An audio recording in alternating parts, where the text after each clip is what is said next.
Share, Wakanda's general isn't exactly happy.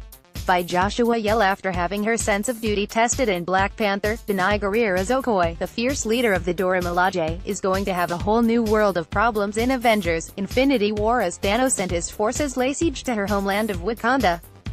Warning, spoilers for Black Panther and Avengers, Infinity War ahead. A target gets painted on the technologically advanced African nation in the latter half of the film when the Avengers bring a wounded Vision there asking T'Challa to keep him, and the Mind Stone embedded in his forehead, safe. Thanos wants to collect all of the Infinity Stones to eradicate half the universe in what he sees as a way to save it from itself, so he presents a threat not only to the world but all of existence. Therefore, it's in Wakanda's best interest to open up to the heroes and help them make their last stand, but rarely is doing the right thing ever the easiest course of action.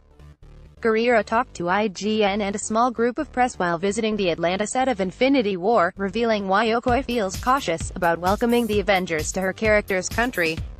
She's always thinking about how many things can go wrong and how much she can control what could go wrong before it goes wrong, but there's not a lot of control that she can have over something that's coming that's this massive. That's where her caution is. That's where her concerns lie. Gurira said, "It's, of course, in her gut.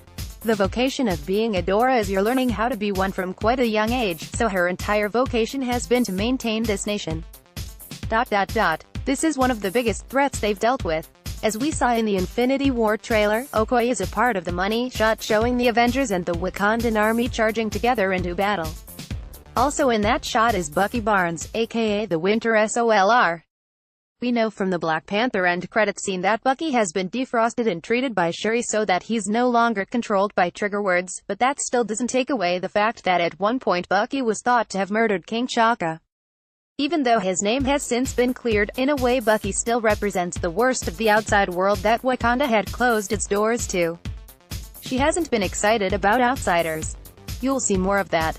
You'll see that in a very clear way in the movie. Outsiders, they threaten what they've built up, but that's the big question: do we isolate or do we open up? It's an interesting thing that's highly relevant to what we are dealing with in various parts of the Western world, but it's from an African perspective, Gurira explained. Addressing how Okoye would deal with Bucky himself, she added, with a smirk, "He's one guy, so he's manageable." She's thought it through. She knows how to disarm that arm. The Avengers won't be coming to Wakanda alone.